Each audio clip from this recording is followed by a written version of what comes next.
Omulabi wa Spark TV nkwaniriza nnyo n'olunaku olwaleero mu programu yaffe enenganzi eya Know Your Rights oba manya eddembe lyo nange Priska Namulema.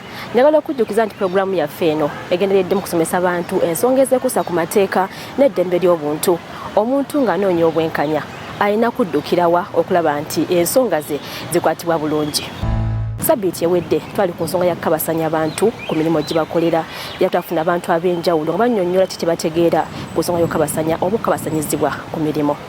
Okukabasanya mu luzungu mu kyeyalise sexual harassment bye bintu oba y'empisa gy'oyisaamu omuntu omulala gy'atasiimye. Mu kuyisaamu omuntu omulala mu mpisa gy'atasiimye ate tekiva eri gwe gwagimuyisizaamu okusalawo bagisiimye batagisiimye. Nze gwe bagiyisizaamu nze nina okusalawo nti sikikoze eki sigisiimye. Naye ebiseera ebisinga tetumanya nti oba kyenkola nkabasanya omuntu omulala. Akabasanya ne gwe bakabasanya ayinza obutamanya nti kye bamukoze kibi oba oli akikoze nti kibi. Kati empisa gy'oyisaamu banno ng'oli tajaagadde kyetwaliise okukabasanya oba sexual harassment. Abamu tumanyi kukola ne bwe tuti, abamu bwe tutapinga shoulders, abalala hugs ezisussa, saba hugs ezisussa obungi buli kaseera, kwegamba ebbanga lyonna ng'olaba buli kimu oli akinterpretinga bulala.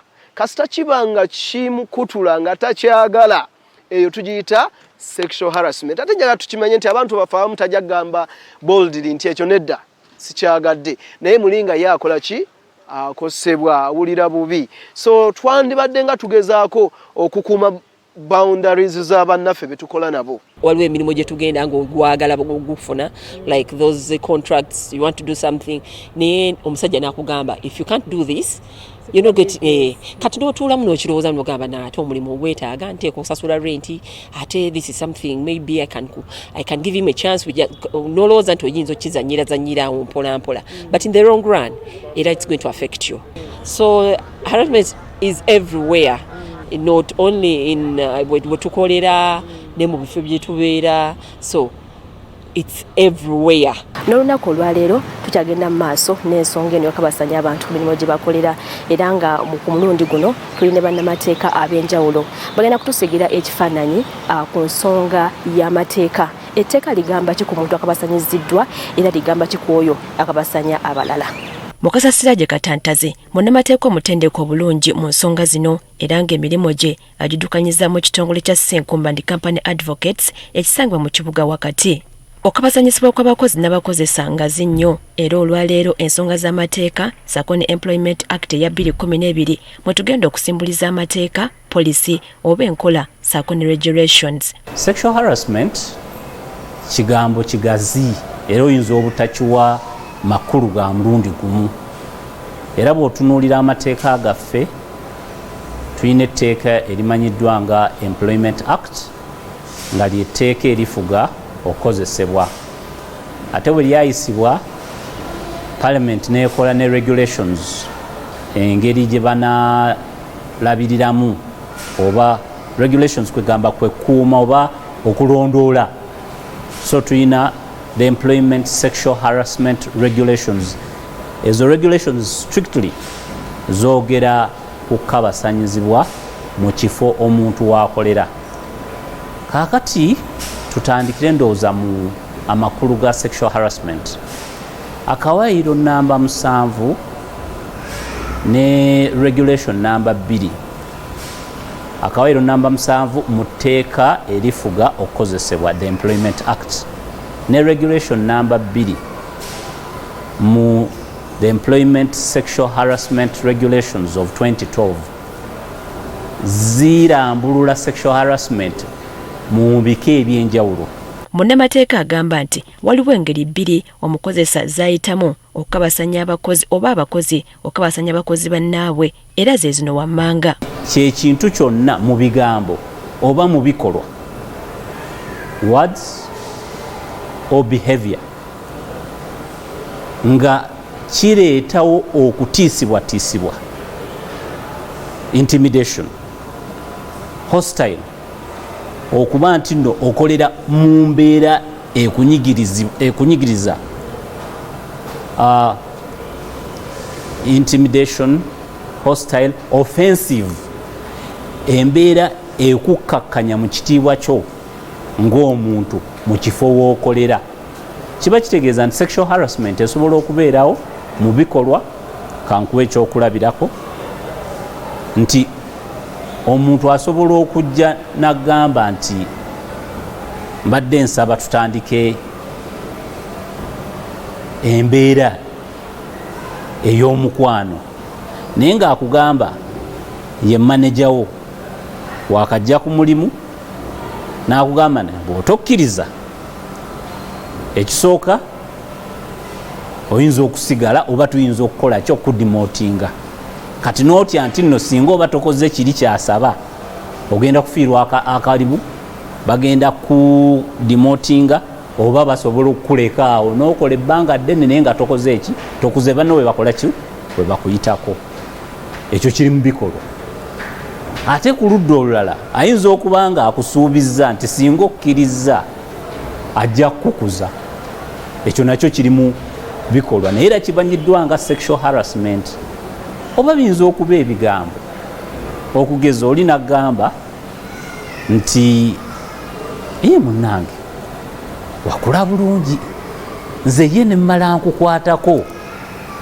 Kaakati kugamba owulira ebigambo mu kubyogera birabikanga ebiri innocent, naye alina kyayagala okukola ki, okutuukako. Okukabasanya tekuli mu ofiisi mwokka wabula ne mu bifo by'olukale gamba nga tax park ne muzisa maduuka oba maduuka agatunda ebintu by'abakyala. Ensonga nga zino zibaayo nnyo.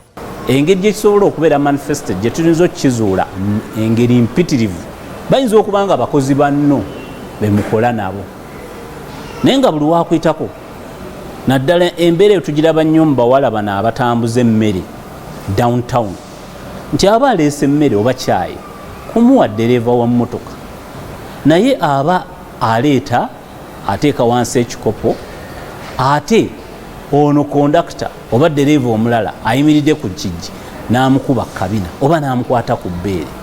Omubiri gw'omuntu mu luzungu tugamba guli inviolable, tegujajaamizibwa. Si buli muntu nti alina okukukwatirira. Kakati eyo naye efuuka ki, sexual harassment. Nti omuntu ali eyo yenna toweesaliranga musango nti probably yakikoze kubanga nabadde nyambadde buki, nabadde nyambadde bubi. Ennyambala y'omuntu tekuleetera ate gwe kuyitawo kumenya boundaries. Bwe nayambadde bwe nti saakuyise. So era ne bw'okikola newankubadde olowooza nti nze nkwentayisinze oba emnyambala yange oba enfaanana yange, tekiyina ngeri yonna gye kikuleetera kubeera nga ate omenya amateeka oba ng'onkabasanya kubanga olaba nfaanana bwe nti.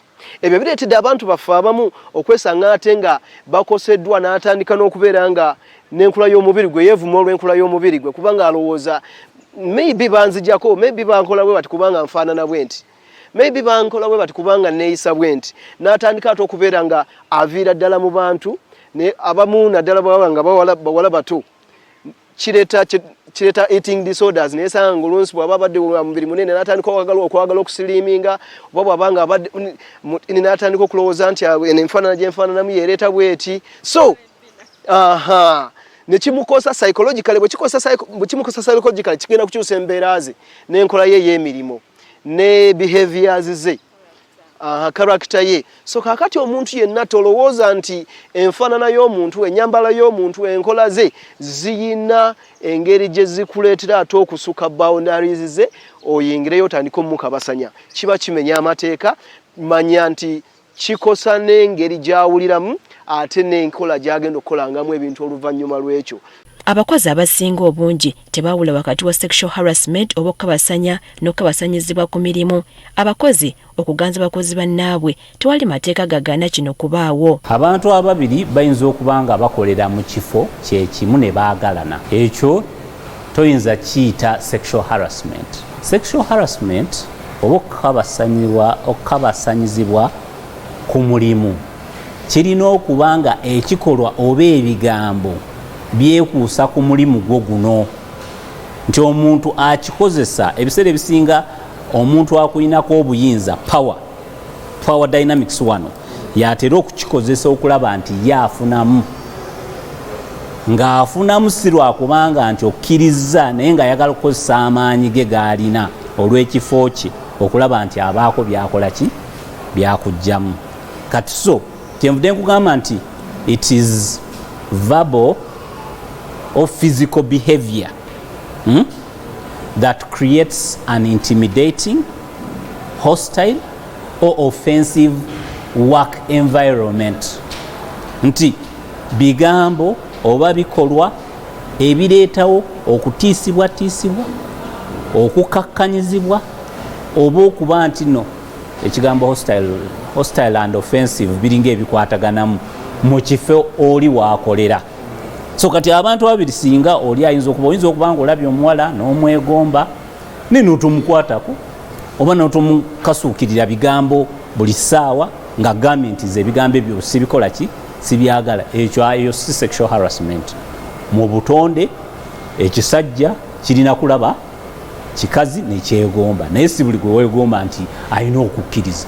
Ebiseera ebisinga tulina abaami oba abakyala abalina ku ssente betuyita ba influencers nti bwayimirira najjayo bando ya ssente tosobola gaana kutuukiriza ebyo. Waliwo recent case gye twalaba ey'omuyimbi gwe bayita okuyimba naye olw'okuba eyamuyita okuyimba w'amaanyi alina ssente n'ayagala mukabasanya oba omukwatirira ye kye yali tayagala kumukola. So ebiseera ebimu tukozesa amaanyi oba obugagga okubeera nga tukabasanya abalala. Okutuusa obuweereza ku bantu okuva mu bitongole ebyenjawulo kisinziira ku ngeri abakozi gye bakozesa obwangu, obukugu sako n'obuweereza. Kino okusobola okubaawo obulungi omukozi yenna alina okuba mu mbeera ennungi. Naye singa omukozi akizuula nti embeera mwakolera si nnungi nga yeeraliikiriza, kino nno kiyinza okuvaako obuweereza bwe okukeewa. Omuntu akola nnyo nga tatiisibwatiisiddwa. The work environment should be safe. Nti olina okubanga kati kankuwa ekyokulabirako.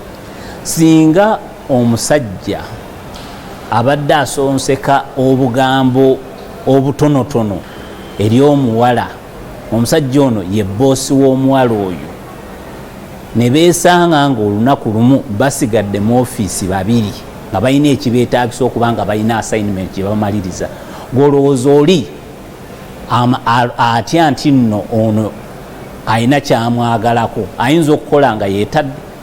So it affects one's performance, engeri omuntu gy'akolamu emirimu. Naye ekikulu ennyo nti you live in a state of fear. Oyinza okutya nti no ekisajja liyinza okukola ki okungwira ne linkwata, okiraba. Naye ekisinga obukulu ennyo ng'ate tulabika tukiyisaako amaaso ye psychological torture. Nti omuntu osobola n'okuwawamuka ng'ogamba nti oba kibaddewo. Jjukira akalimu okaagala kuba emirimu ennaku zino namumanyi nti nojjakkekwa, naye ate okolera mu mbeera ya bugubi. Kaakati psychologically, mentally, emotionally nobeera affected. Ate jjukira nti tuwangaalira mu society ng'abantu balowooza nti omusajja oba omukazi bw'agamba nti nedda aba ategeeza ye. Mukiwuliddeko ebiseera bingi bw'ogamba nti a woman has no no. Her no means yes. What kind of nonsense is that? Omuntu agambye nti anze ebintu tebikola ki? Tebikola, tebinkolera sibyagala. Omubiri gwansaagala kukola ki kunkwatirira.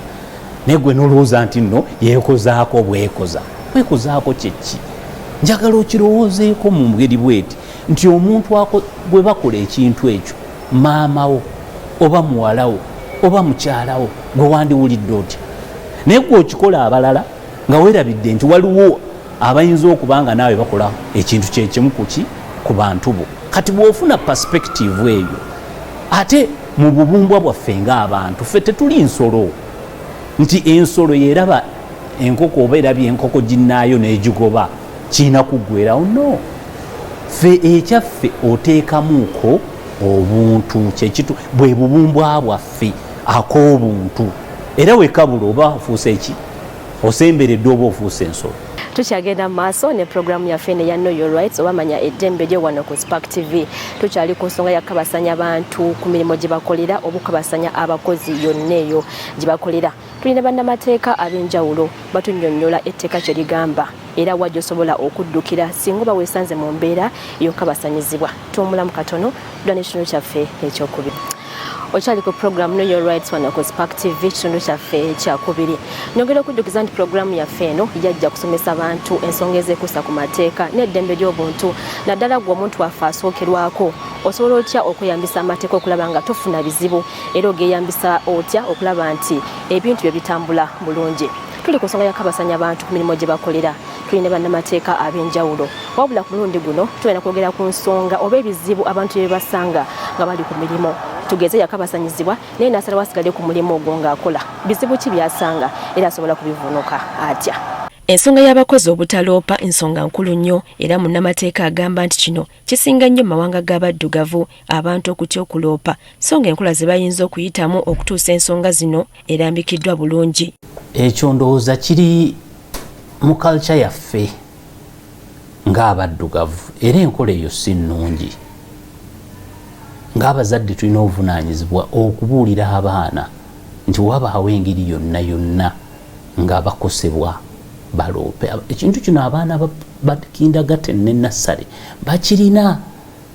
Abasomesa batera obbagamba no touching bad parts. Ate era omwana olujja n'agamba gundi touched me.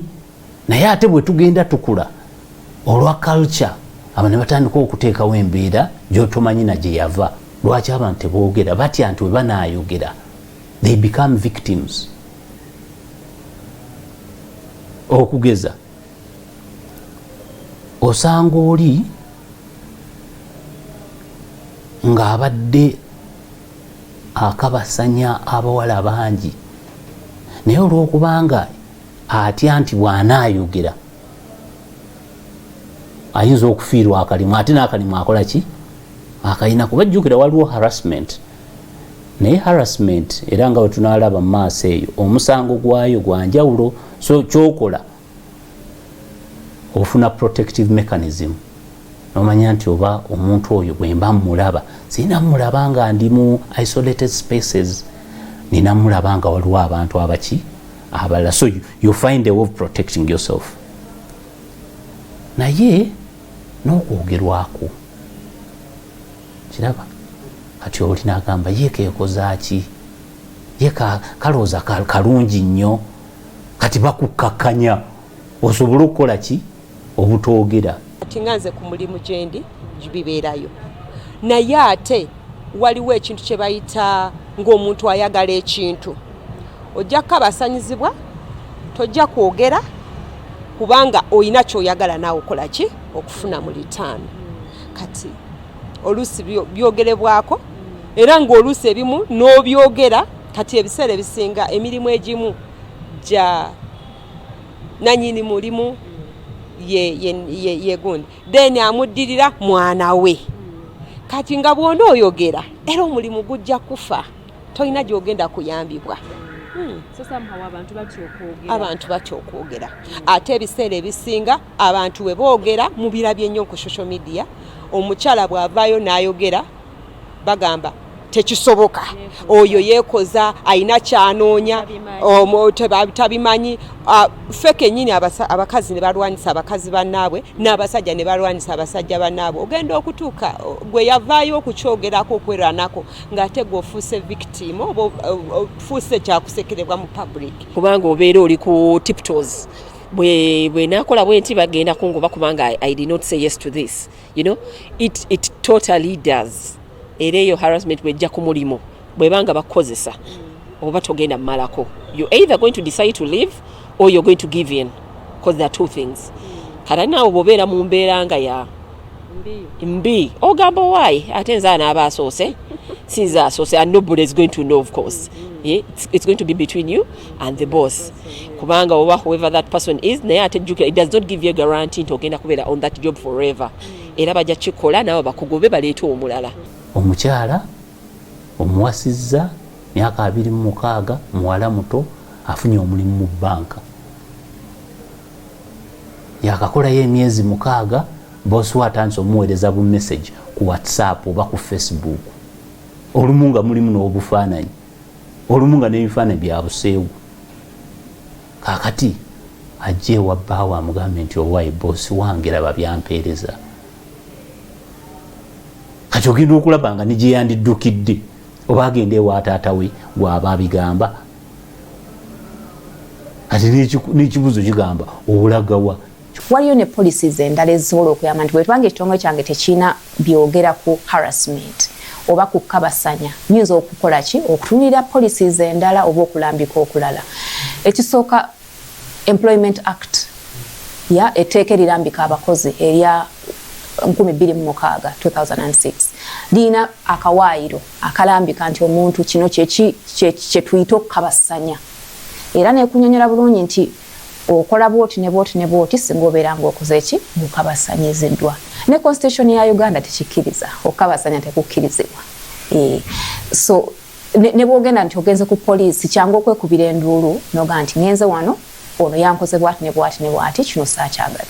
So ekitongole kino kibanga tekirina kulambika kutuufu, oyine okulambika okulala gy'oyinza okujja n'olambikibwa bulungi engeri gy'oyinza okukwatamu ensonga eyo. Okusinziira ku ssemateeka 1995 ennongoosereza ezaakolebwa mu mwaka gwa 2021, etteeka lino liwa ebitongole ebirina abakozi abasukka mu 25 okubeera n'enkola oba policy ku nsonga z'okukabasanya abakozi, ky'oyinza okuyita sexual harassment regulations.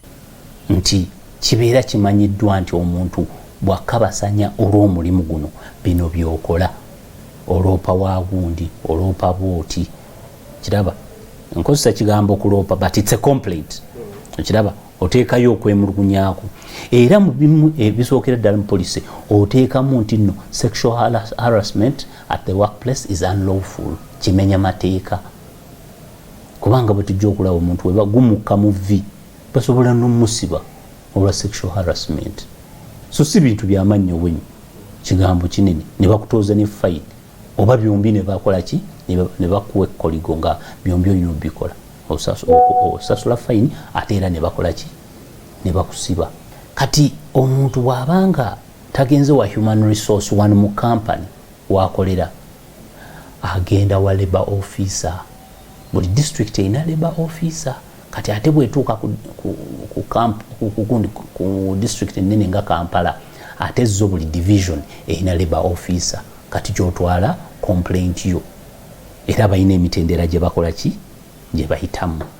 Work policies naddala ezo zikwatagana ku kukabasanya abantu abakola mu bifo ebyo. Ebitongole ebisinga birina omuntu gwe tuyita focal person akwasaganya ensonga y'okukabasanya, gwe tuyita siya focal person, nti omuntu oyo singa wabeerawo ensonga yonna ey'okusa kukabasanya, ensonga zitandikira ku ye okweyongerayo gye maaso. Mu policies ezo zirambika engeri ki ensonga eyo gyeteekeddwa okwasaganyizibwamu ng'ekitongole. Waliwo disciplinary committees eziteekeddwa otuula ne bawuliriza abantu abo na nsonga ki okakasa nti ddala ekintu ekyo kyabaddewo. Era wabeerawo ebibonerezo nti waliwo workplaces eziri strict nti sexual harassment is strictly prohibited. It can amount to termination of employment. So wetubeera nga tulina amateeka agatufuga mu bifo gye tukolera nga gwogerera ddala ku kukabasanya abalala ku by'omukwano, kiyambako okutangira okukabasanya abalala. Wadde nga ssemateeka alambika ki ekirina okukolebwa nga munnamateeka bw'agamba, naye okusinziira ku bakozi abamu bayinza obutafuna bwenkanya era ne basigala nga si bamativu. Ssemateeka awa enkizo abakozi bonna ababa batamatidde eddembe okuddukira mu kooti, industrial court. Ensonga zonna ezirimu kabasanya, ensonga za gavumenti, kanjogere bwe ntyo nti omusango ogwo gugulwawo ku poliisi. Poliisi erina obuvunaanyizibwa okubeera nga eregistering omusango guno, bw'emala oguregisteringa nekola okunoonyereza, bw'emala okukola okunoonyereza n'etwala fayire w'omuwabi wa gavumenti, bw'alaba nti n'ensonga eyo yagumba n'atwala fayire eyo mu kooti, kooti neewulira omusango ogwo era negaba ekibonerezo ekisaanidde. So ensonga zonna zitandikira ku poliisi, wabula tukubiriza abantu okuleeta ensonga zino ziwaaba mu budde, naddala eri abo abatuusiddwako obuvune obukabasanyizibwa ddala. Kuba waliyo nti oli akutte akozesezza ekikolwa kyennyini naddala abaana baffe ab'obuwala nti ensonga z'emu sexual harassment zirimu ishu y'obudde woba totutte ensonga eno mu budde kigenda kukosa omusango gwo bw'ogenda n'oripotinga ku poliisi kiba kirungi nnyo n'oripotinga wakati w'essaawa 7:2 ng'ekikolwa ekyo kyakabeerawo kiyambako poliisi okukola okunoonyereza okutuufu ate nawe okufuna okuyambibwa okutuufu naddala mu byobulamu ne mu byamateeka mu ddwaliro weebwayo eddagala erisobola okuziyiza ofuna akawuka n'erisobola okuziyiza ofuna olubuto ate era ne poliisi efuna okunoonyereza okutuufu kubanga obujulizi buba weebuli nga tebunaba kuyitako budde.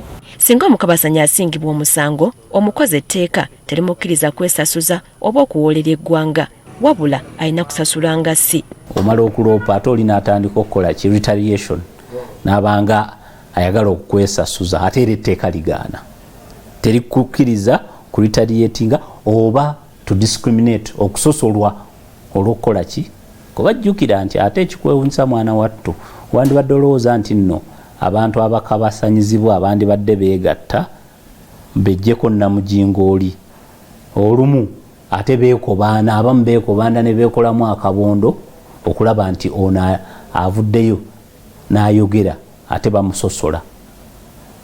Kino kitera okubaawo mu bawala abato bakajja mu kampani balabika bulungi boosi n'abaako gwakola ki gwe yeegomba mu bbo ng'akyali muto akyali mujja mu kampani kati bali beyakikola ne basirika ate bafunamu akantu kati singa ono kamutanda ne yeemulugunya ate bali abayinza okuba nga baali ba victim mu kifo ekyokumusapootinga ate bayinza kwekobaana kukola ki muharasinga nabo kakati so dynamics n'abeera ng'akola ki ng'akubuuza pozi teeka ligamba nti singa omusango ogukola ki gukukka mu vvi bakuweesa engassi fine naye amateeka gono gakolebwa mu 2012 oba oliawo engassi eno yali erabikanga ennene mu kiseera ekyo kuba bagamba nti osasula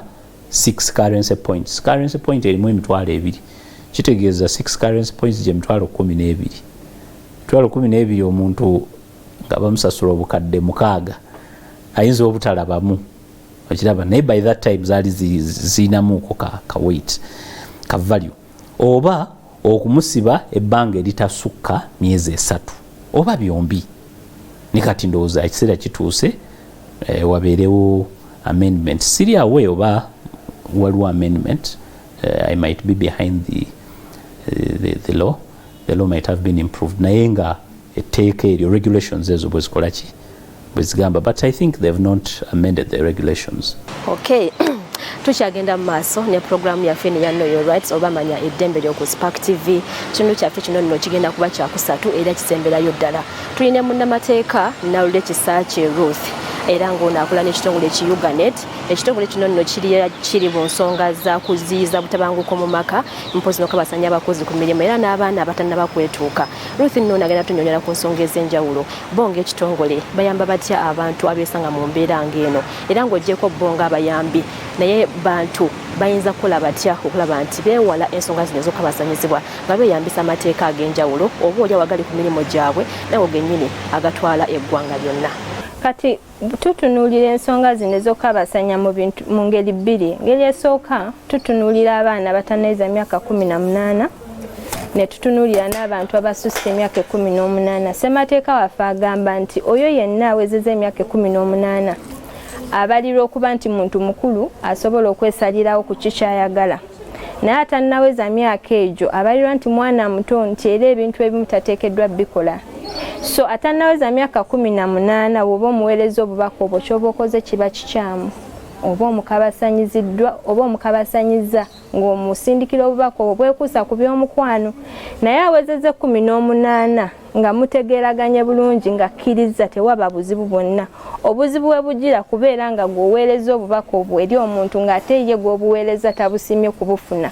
Mu Penal Code Act tulina indecent assault nti newobeera ng'omwana ono omusitudde ng'omukwatiridde omutadde mu mbeera etali ya bugwenyufu, that is indecent assault. abamu bagenda mu maaso ne babayingiza ne mu bikolwa byennyini ebyokubeera nga bava kabasanya kye tuyita defilement nti osanga taata kubanga omwana ono yajja na nnyina taata n'agamba bwe bajja ne maama wo kati oli emmere yange naawe ojja kubeera mukyala wange okwo konna kukabasanya n'osanga oli nga kuba musomesa omwana ono ayagala makisi n'agamba oba oyagala makisi sooka tugende tukole ebikolwa bineeno ate nga si kituufu. So we tuba tutunira ensonga za defilement oba za sexual harassment ku baana abato amateeka gaffe there's what we call strict liability nti bakutunuulira nti wadde nga omwana ono kwesa ebisinga abaami bagamba omwana yakkiriza yali ayagala naye yajja kuba yali ayambadde bubi oba yali akoze bw'ati.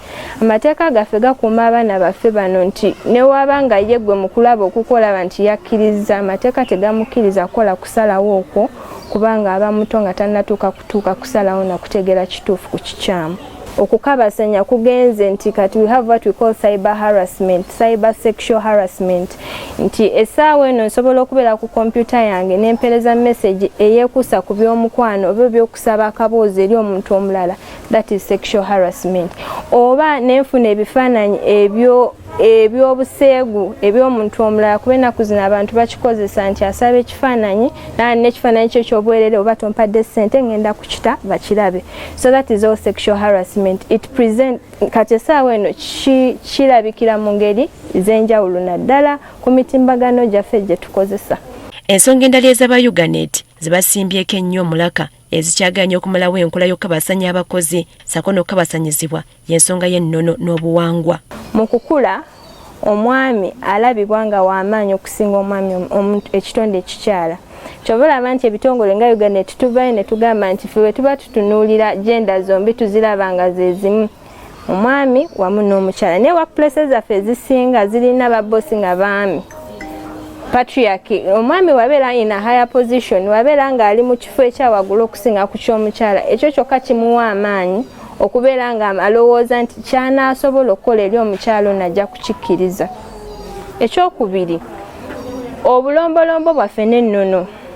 Ffe ng'abakyala bwe baba bakuza bagamba nti omukyala takabasanyizibwa, gwe olina okukkiriza omwami ky'aggamba. So abakyala tulabye abakyala bangi abakabasanyiziddwa ne basalawo okusirika ng'agamba ne we naavayo n'enjogera bagenda kunkuba. Social media essaawa eno omukyala bw'avayo naye bagamba si gwe asoose naawe sirika weetuuze weewummuze. Naye nga omukyala naye muntu ng'omwami naye olw'okuba amaanyi gasinga okubeera eri omwami omukyala talabirwanga nti naye yeetaaga okuwa attention nti akabasanyiziddwa.